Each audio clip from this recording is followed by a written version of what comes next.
Hello, welcome to episode 3 of SnA Podcast here with the 3am football fans.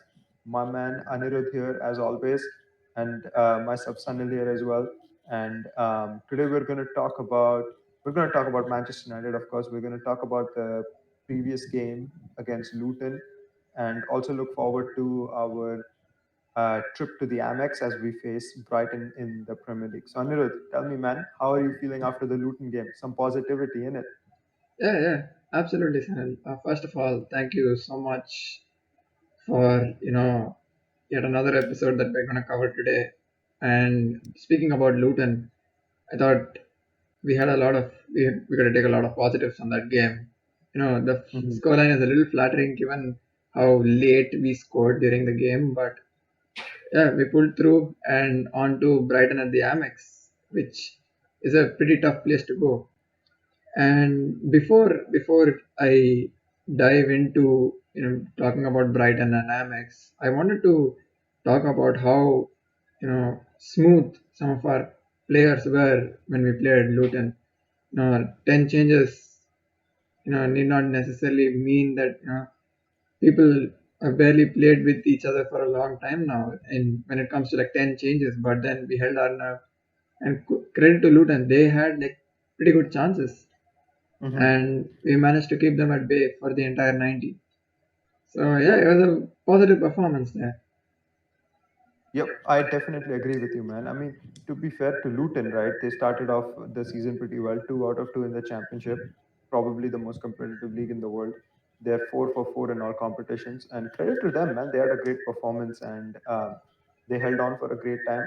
I was disappointed with some of our I mean, expected a little more from our rotating players just because, it's their opportunity to try to get a first team place, right? Some players like Jesse Lingard, who are definitely senior players now, but they were not really able to stamp their authority. And we really required our stars, you can say, to come on, and Bruno Fernandes, Rashford, and Greenwood to get us those 2 extra goals to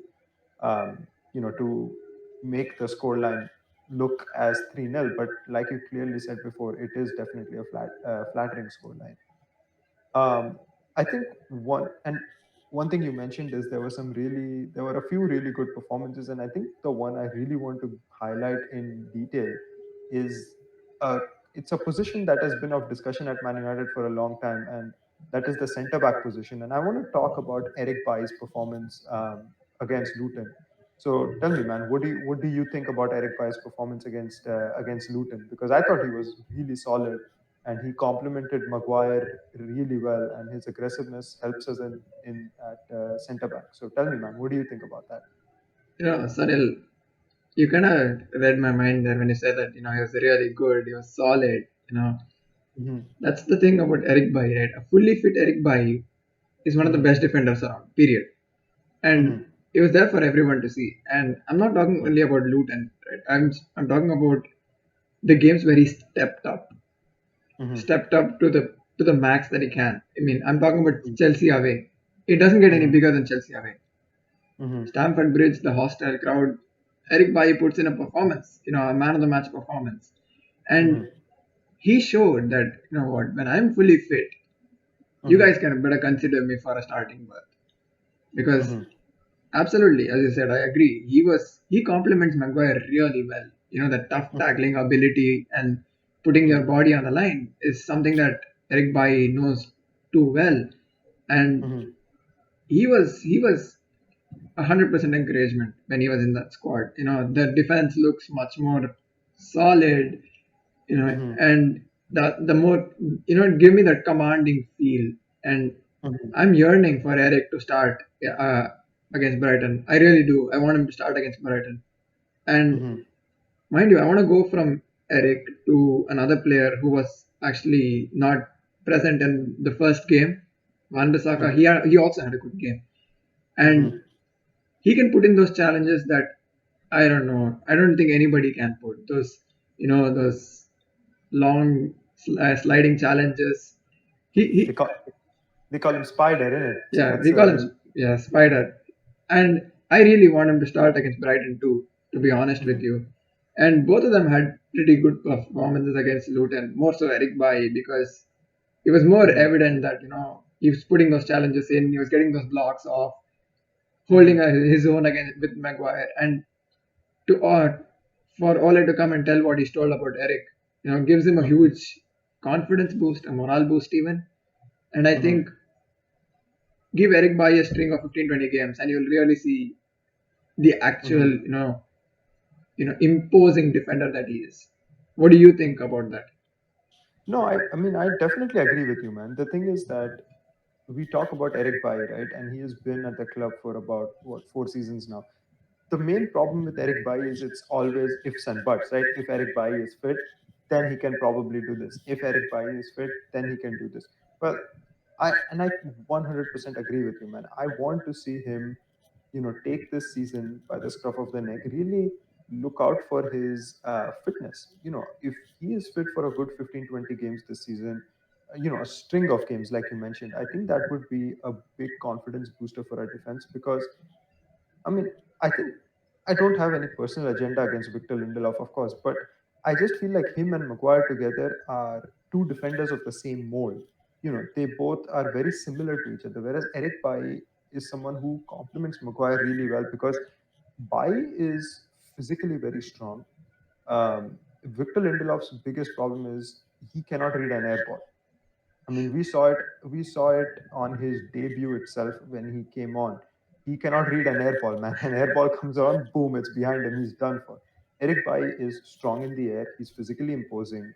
He is fast. So he has those attributes. He's pretty good on the ball too. I mean, he has those attributes of a solid centre back. The question is that, when we talk about the best centre backs in the league, right? Virgil van Dijk, by far the best centre back in the league, in my opinion.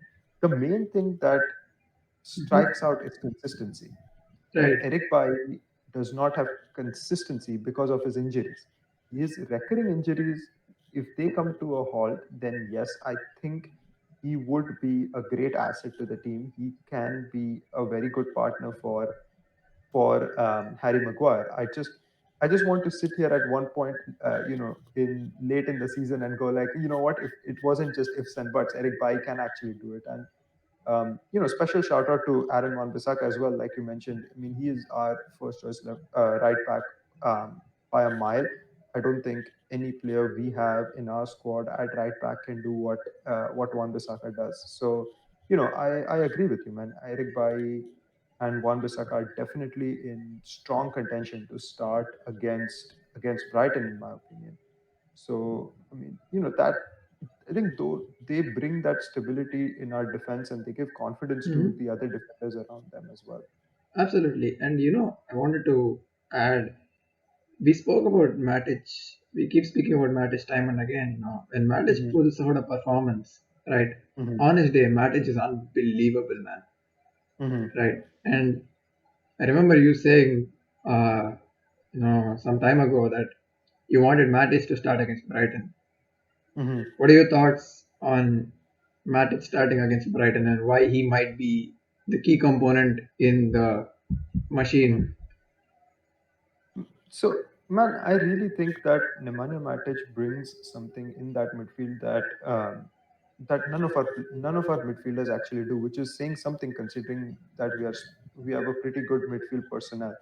And again, we keep reverting back to the Luton game. And mind you, it is only Luton, no disrespect. I mean, we are overwhelming favorites to beat them and beat them really, you know, with a Convincingly, substantial yeah. margin. But here's the thing though, Matic has been someone who was key in our run at the end of last season as well. His experience in that midfield, his positioning, yes, his legs are gone. He cannot play 65 games a season. He can probably put in 30, 35 games in the season.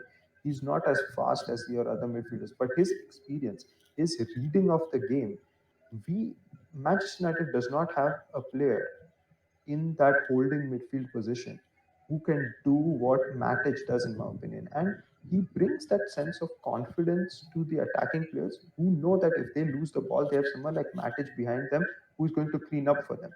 The defenders feel again confident knowing that Matic is there because he provides a screen in front of them.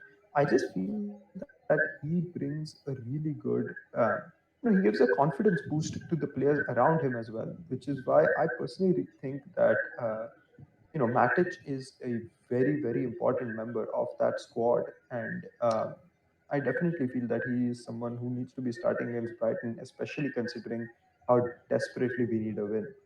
Yeah, What yeah, What do you think about the midfield combination? Because that's a key topic of discussion, right? yeah. So what you told about Matic, right, I completely agree, and I believe that Matic on his day is incredible.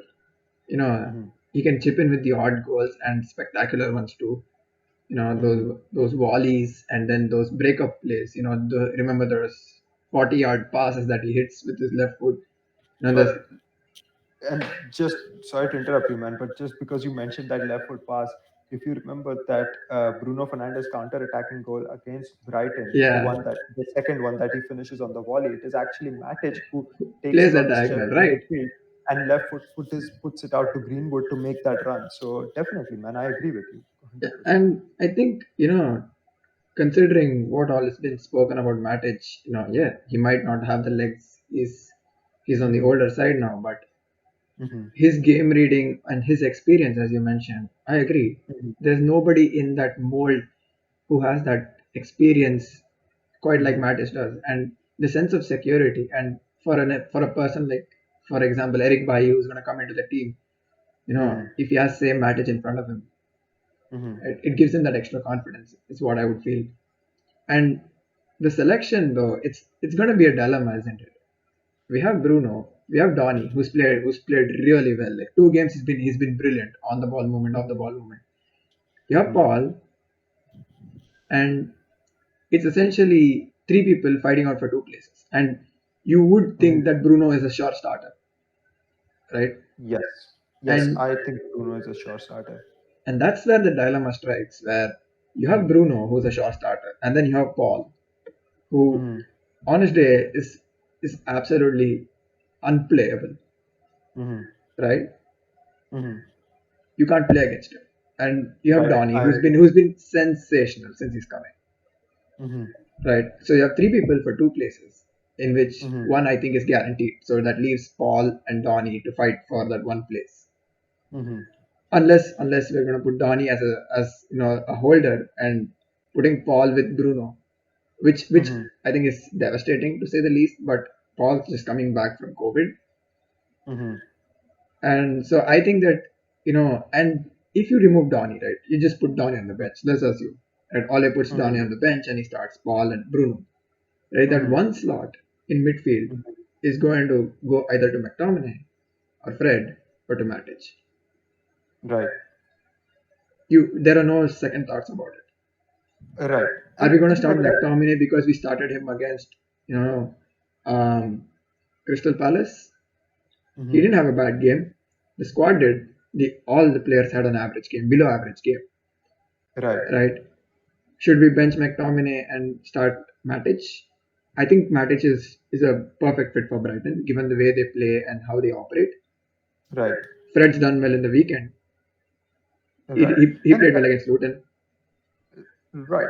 And I agree with you, man. And this is where the real question comes in, right? When you look at the lineup, I mean, let's just run through the whole predicted lineup, man, all the way from back to front. Tell me, what do you think? Uh, you know, what is your predicted lineup for the game against Brighton? And then let's discuss that midfield a little bit more in detail because I'll tell you my predicted lineup as well, and I feel like that midfield is where we're going to have a decent discussion. Sure, sure. So I'm going with De Gea in goal, the Hmm. obvious. So Hmm. my guess is that Brandon Williams starts at left back, Hmm. but overwhelmingly Shaw would start, I would think. Hmm. So the back four is going to be, according to me, it's going to be Shaw, Eric, Hmm. Bailly, Hmm. Harry, and Wan-Bissaka. Hmm. I'm going with I'm going with Donny and Bruno to on the attacking front with 10, 9, 10, 11. Marshall, Rashford, and Greenwood. They pick themselves. Hmm. And the last berth, I think I'm going to go with Matic. Yeah, Okay. makes a lot of sense though, given how we have to win. We need to get that W under our belt. We can't Hmm. go nothing in 6. We can't be Right. 6 points behind having Right. played. It's a huge gap, man. I'm telling you, Right. it is huge. I agree. And I think I think it, Mm-hmm. Matic plays during Mm-hmm. the because mind you, we gotta play Brighton twice and at Right. Amex twice. Right. So I think we need legs. Matic Mm-hmm. plays one of those games. I think Premier League is takes priority, Mm-hmm. and I think Matic is that kind of a Premier League mold. The go-to guy when it comes to breaking down teams, like putting Brighton to the sword. The experience, man. Matic's experience is key at that point. Absolutely, absolutely. And I think he he plays against Brighton in the Mm-hmm. Prem, Mm-hmm. while I see chopping and changing for the cup game. Mm-hmm. So that's my 11. So it's the typical 4-3-3, Mm-hmm. but with Matic sitting in the base with Donny and Bruno. And Mm-hmm. as you mentioned last week, man, who better than Pogba to come off the bench and make an Right. impact? And it Right. gives him time Definitely. for recovery too, because he looked sluggish. Like Mm-hmm. he looked absolutely sluggish against Palace. Right. And I really think that playing him when he was on his way to recovery was Mm-hmm. an offbeat, Right. a one-off situation, Mm-hmm. because I really think that Ole will be thinking about the W more than anything, because Right. there is no draw, there is no loss in this. He can't do Right. that. Right. So And that's my 11.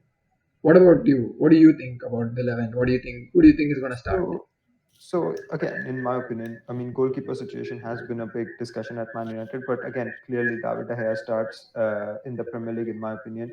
Dino will probably start the cup game, as you mentioned, because we are playing at the Amex twice in a row. We're playing on the weekend and then again midweek. So I think De Gea starts in the Premier League for sure in goal. Aaron Wan-Bissaka, I agree 100%, and I think I am going with the same back four as you because I think Wan Bissaka starts at right back. He's built up his match fitness, which was questionable in that opening game against Palace. So Wan Bissaka comes in at right back. Eric Bai, I mean, we have had a good discussion about him. I definitely think he starts alongside Harry Maguire, especially with Ollie coming out and giving Eric a special shout out in his pre-match press conference. And that puts a bit of a pressure on Lindelof as well. His starting booth isn't secured. He needs to shape up to. Right. Uh, so yeah, I think Eric Bailly and Harry Maguire at centre back, and then Luke Shaw at left back again. I think Ollie will go with Luke Shaw at left back. Midfield, like you said, I think holding midfield, Nemanja Matic. We've had again solid discussion about him, and there is a lot of reasons. I mean, Brighton's defense is massive. Lewis Dunk, Dan Burn, those are big players. They got Ben White in there as well, big as in massive, physically dominating, and we will need Matic's experience and presence on set pieces, as in my opinion, as well as they have some really skillful attackers, and that's a big shout out to their manager Graham Potter as well. He's done an excellent job since coming in. They have a really good style of play where they play attacking football, but it's smart attacking football. The likes of Trossard, Pascal Gross, and Alana, they even have Neil that's a Maupay brilliant in addition. attack, who's really really a good striker. So I think Matic's experience in that holding position will be key going into the Brighton game. I think along with him, here's where I know Donny's done excellent, but he did place 78 on the weekend. So I think Oli might be looking to get Pogba back in, especially considering Pogba didn't play in midweek against Luton. So I think it will be Matic, Pogba, Bruno in midfield, and that is the combination that worked wonders for us at the end of last season as well. I mean, it got us over the line to get into Champions League football. So I think he will probably go with Pogba along with Matic and Bruno, especially since Pogba's had one more week of training under his belt coming back from COVID and everything. And in attack, I do agree with you, man. It has to be 9, 10, 11 in my opinion. Rashford off the left, Greenwood off the right, Martial up top. I think that is the lineup I would go with as well. And we have to be careful about Brighton here, man. They are not, There are they're no not. pushovers, huh? Yeah, they're no pushovers. Exactly, 100%. You're correct. They're not. They're definitely not pushovers, and they will be up for this game at the Amex, especially considering. They would have seen how we lost to Crystal Palace 3-1. They will be up for it as well. They had their last result was a big one, 3-0 over Newcastle, who are, Newcastle are known to be strong defensively, Steve Bruce as a manager. So I think that it's going to be a tough game, definitely, and we will need our big players to step up. We will have to be physically imposing as well, which is where Bai and Matic, you know, make a big difference. Absolutely. And that being said, man, I again see a tough game coming through, man, and the win is what matters. And I really think it's going to be a scrappy game. It's going to be a tough game. We're going to have to get in there, make some ugly challenges, this and that. And but again, players have to leave 120% out on the pitch, as you would have to in every Premier League game to get the result. So what are you predicting for the game, man? What scoreline are you going with? Uh, it's a tough thing to predict, you know. Hmm. So I love Eric Bai, man. I love Eric. You know, tough tackler. I, Hmm. my only thing with Eric is that don't get injured, man. Please, you get injured, you get injured, you stay out for a long time, and then you come back Hmm. in, and then you give these performances, which Hmm. makes you, wow, where was this guy? Hmm. But on the table, on the injury table, and I Right. really think that we need a clean sheet. It's a Hmm. big boost for us and our defensive unit, given how much questions have been asked about the Hmm. defensive aspect of our game. Hmm. And a clean sheet, and Harry can actually breathe a sigh of relief, at least for a week or so, Right. because he's played an awful lot, and Hmm. and I think people don't respect him as such for the sheer amount of games he's played for the club Hmm. since he's come in, Hmm. right? And defensively, including the hair, I think we need a clean sheet, and Hmm. getting a clean sheet at Amex will only add to the confidence of the players. So I'm going for a 2-0 win, Okay. and I think Greenwood, man, natural. What a natural finisher, born Yeah. finisher. So I think Yep. Greenwood will get on the score sheet, and yeah, Marshall off for the uh, yeah, no, not Marshall. I want Rashford to score, man. He Hmm. needs it. You think Rashford will build off of that goal that he scored against Luton then? Yeah, yeah, definitely, Hmm. absolutely. And either Marshall or Rashford, both of them Hmm. up and running for the season. I mean, if all three of them score, then I'd be jumping with joy. But Definitely, man. you I know think how I it think we're goes, all right? looking forward to that, though. Absolutely, absolutely. So You got you heard mine. So what are your predictions? So, man, I'm going for a tough, scrappy game. I would love us to have a clean sheet, but I just feel that defensively, I don't know, man. There's something about our team that doesn't give me confidence defensively. I think there is a mistake in that defense somewhere here or the other. I mean, Eric Pai, again, we spoke a lot about him, but he has that little rash nature to his game, which it worries me at times, man. If he gave me a consistent 15-20 games of good performances, then I think that would go down a little. But I don't know, man. That rash nature of his kind of worries me a little bit. All that being considered, again, I think it's going to be a tough game. I will go for a Man United win. I think we will end up getting. Um, I'd go for a 2-1 victory, man. I'm gonna keep it a little predictable. I think 2-1 victory is what I will go for. I think it's gonna be a scrappy old game. It's gonna be a tough game, and I definitely think Brighton are gonna pose some real questions to us overall as a unit, because they're a very well drilled unit with a smart manager and some really talented players in that squad. So I think 2-1 to Man United. And on the score sheet, I think Bruno Fernandes gets onto the score sheet, scored a brace at the Amex last time around. So I think he gets on the score sheet again. And along with him, I agree with you. I think Marcus Rashford will build up from his goal against Luton. And I expect Rashford and Bruno to both be on the score sheet, and Man United get a 2-1 win. The first 3 points on the board for the Premier League this year. Let's go. And keeping all of this aside, uh, Mhm. we gotta do a couple of shout outs today because some of this would not have been Yes, possible without you know some of the people in the background and a lot of yes, our good friends. So Sanil, would you yes, be willing to do yeah, a quick shout out yeah. to our guys? Yes, definitely, man. I think one of the biggest shout outs I would like to do is to a good friend of mine, Raj. He is actually the one who gave us the, suggestion for our channel name, and I want to give a big shout out to him. He's a Liverpool fan, but he's a brother to me, so I'll let that one slide. I love the guy a lot, so definitely big shout out to him. And Anirudh, as you know, man, our folks from football, from FOL, we got to give a special shout out to all of them. Their encouragement is it's what's key to Yeah, helping absolutely, us. absolutely. So Even if they kind of ridicule us, mock us at the end of the day, they're the ones who are like most supportive of what we do, given how they are. definitely, They're all good guys, man, awesome guys. So a massive shout out to the guys at FOL too. So definitely.